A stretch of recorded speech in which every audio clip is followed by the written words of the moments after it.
Ladies and gentlemen of the press, thank you very much for attending this press conference. We all know why we are here.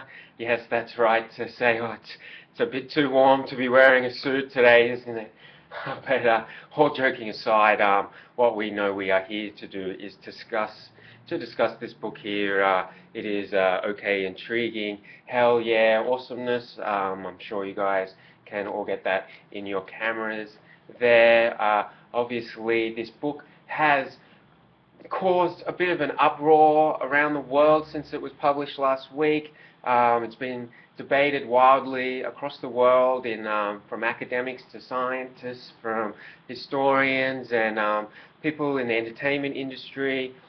People across the board have really had a say. Obviously, some people have said it's the most important book that's ever been written, whereas others have said it is merely the most brilliant book ever written. And it's not up for me to answer that question, which of the two it is, but I have been asked to say a few words as David Tieck's representative on this matter. My name is David Tieck, and on his behalf I would like to read a prepared statement. Just hang on one second. I'll just get my glasses on. Not everyone was born with perfect vision. But all jokes aside, I have a prepared statement answering a few of your pre-prepared questions. What inspired you to write this book? Well, thank you for answering that, CNBSC. I truly believe we live in a great world, full of wonder, uniqueness, and joy. I'd almost go as far to say that it's likely that Earth will possibly be one of the best 2 or 3 places most humans will ever live in their lives, because this is an Earth that undoubtedly already has very much awesomeness. Having said that, well, boo. Very much awesomeness? That's not enough, damn it. Someone needed to do something about this, and thankfully I knew just the right person for the job, me. With the writing of this book, I knew something that was certain. I could blow the current levels of Earth's awesomeness deep into the darkest shades of shade, and then escalate the greatness that is the awesomeness to a level that had never previously even been imagined. Would it be intriguing? Hell yeah, it would be intriguing. But on top of that, it would also break the stratosphere of what was previously considered to be the best and most amazing of things in the world into whole new dimensions. That was my mission, and I succeeded, as I knew I would. However, I did more than that. I exceeded even my own vision, and I uncovered something that no human had before even attempted to envision. Ladies and gentlemen, here is perhaps the world's greatest ever discovery. I give you Awesomenessous I.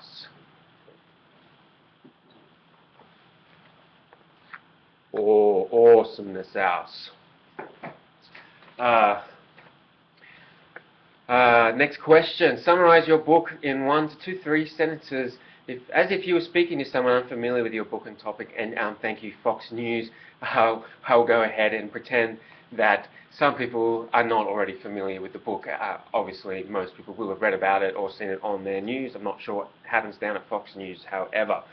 Okay, intriguing, hell yeah, Awesomenessous I is made up of 54 humor essays that are so powerful that they will force even the most timid of humans to unleash indulgence rumbles from their deepest amusement precincts until their noggins detonate.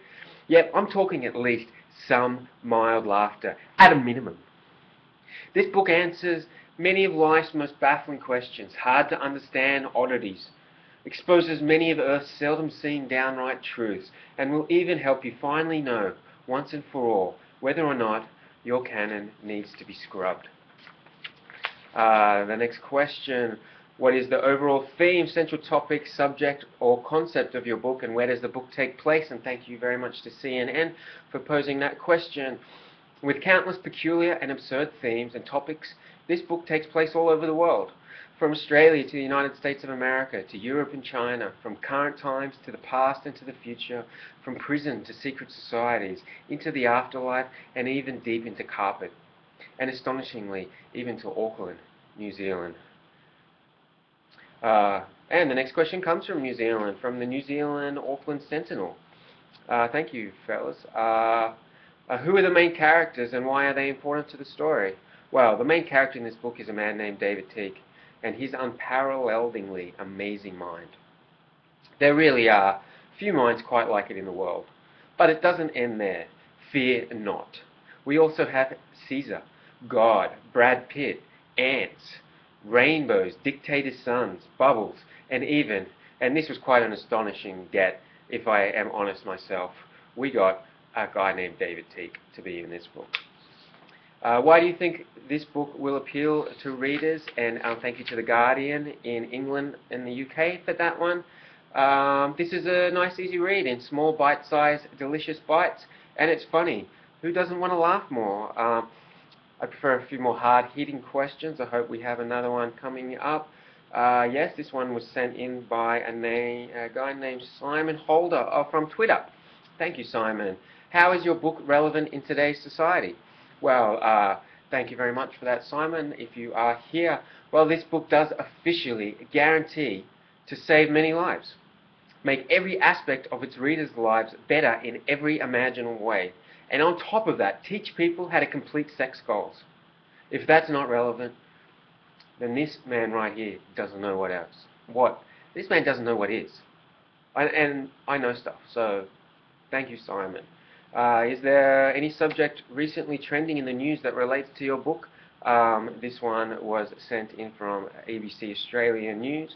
Of course, before this book was written, Awesomenessous I didn't even exist. It had never been discovered. But now that it does, attaining it shall surely be the main goal and driving force behind almost every human decision from now on. That's quite powerful. What makes this book different from other books like it? This was sent in from Amazon.com. Well, there are no other books like it. But there should be. For shame, publishing industry. Although I do have a sequel on the way if you'd like to talk to me about publishing that. We're nearly end of this press conference, but I'll take a couple more questions. What do you want readers to take away from your writing? This is another one from Fox News. Thank you, Fox News. I'd like readers to take away merriment and a new appreciation for the elements of life they have been missing out on till now. Oh, and admiration for David Tieck, exposing them to Awesomenessous I. Awesomenessous I! It's amazing! And in doing so, finally allowing every aspect of their lives, the readers that is, to expand into previously unimagined brilliance. No, screw that. Admiration for David Tieck? Nope. David Tieck deserves more than that. A Nobel Prize? That's a given. But I'm going to go ahead and say it. He deserves a kingdom. Something along those lines. Make it happen. Finally, this question was actually sent in by me, just to lighten things up. How did you learn about the topic, i.e. personal experience, education, etc.? Well, to be honest, I have a lot of personal experience. Almost all the things I have ever experienced in my life have been personal experiences. But I have also had access to confidential scientific studies, historical records and spiritual legitimacies that no one else had ever seen, and I interviewed some of the world's foremost experts in such revered fields as pizza smelling and ant protest movements. Is there a particular passage from this book you'd like us to utilize? If so, provide it for now. There's no particular passage. I'm going to go ahead and say it. Just read the whole thing. I mean,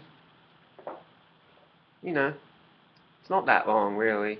And you too could experience Awesomenessous I. Thank you, everyone, for joining the press conference, and we'll talk to you soon.